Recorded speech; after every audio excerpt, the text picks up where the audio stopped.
আজকে এই জিনিসটা দেখে আমার ছোটবেলার কথা মনে পড়ে গেল। এটার সাথে অনেকেরই স্মৃতি জড়িয়ে আছে। বিশেষ করে যারা গ্রামে যেত বা গ্রামে আসা যাওয়া বেশি ছিল, তারা এই জিনিসটাকে খুব ভালো করে চেনে। হ্যালো গাইজ, আসসালামু আলাইকুম। আশা করি আপনারা সকলে অনেক ভালো আছেন। আমিও ভালো আছি আল্লাহর রহমতে, আপনাদের দোয়ায়। আজকে চলে এসেছি একটু গ্রামের সাইডে, খুলনার ভিতরে একটু গ্রাম সাইড সেখানে চলে এসেছিলাম। সেখানে এসে দেখি এই যে কুটোর পালা, এই যে ধানের যে কুটোগুলো হয়, এটা দিয়ে একটা স্তূপ তৈরি করা হয়, সেটাকে বলা হয় কুটোর পালা। এবং এক এক জেলায় এটাকে এক এক নামে ডাকে, কিন্তু আমরা জানি এটা কুটোর পালা হিসেবে। অনেকে খড়ের পালাও বলে বা খড়ের গাদাও বলে।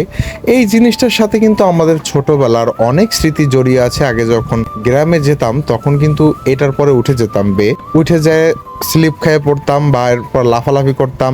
পরে গায়ে কিন্তু প্রচুর পরিমাণে চুলকাতো। বা লুকোচুরি খেলার সময় কিন্তু এই খড়ের গাদার ভিতরে ঢুকে কিন্তু অনেকে লুকিয়ে থাকতো, আর তাকে কিন্তু খুঁজে পাওয়া খুব কঠিন ছিল। এটা কিন্তু সচরাচর দেখা যায় না। একটু গ্রাম অঞ্চল যেখানে মূলত ধান চাষ হয়, সেখানে অনেকে এরকমভাবে বানিয়ে রাখে, আবার অনেকে ছড়িয়ে ছিটিয়ে রাখে। আজকে হঠাৎ করেই এটা দেখা পেলাম আমরা। আপনার কাছে ভিডিওটি কেমন লেগেছে অবশ্যই কমেন্ট করে জানাবেন, এবং আপনাদের এলাকায় বা আপনাদের জেলায় এরকম কুটোর পালা আছে কিনা বা এটাকে কোন নামে ডাকে, এটা অবশ্যই কমেন্ট করে জানাবেন। ধন্যবাদ।